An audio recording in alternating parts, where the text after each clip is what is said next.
How to fix Windows 11 update error code 0x8024200D. If you're getting Windows 11 update error code 0x8024200D, follow these steps to fix it.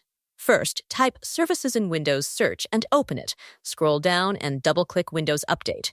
Set the startup type to automatic, click Apply, then Start if available. Do the same for Background Intelligent Transfer Service and App Readiness.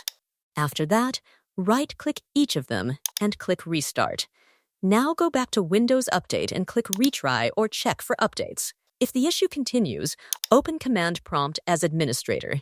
Run the SFC scan command, wait for it to complete, then run DISM restore health command. After both scans are completed, restart your computer and check again. Still not working? Go to the Microsoft Update Catalog website. Search for the update number that is failing. Download the correct version based on your Windows version and system type and install it manually.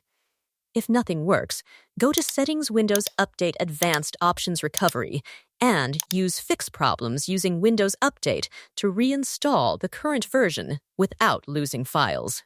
As a last option, use the Windows 11 Installation Assistant or Media Creation tool to perform an in-place upgrade while keeping your files and apps. One of these methods should fix the update error. That's it. Thank you so much for watching.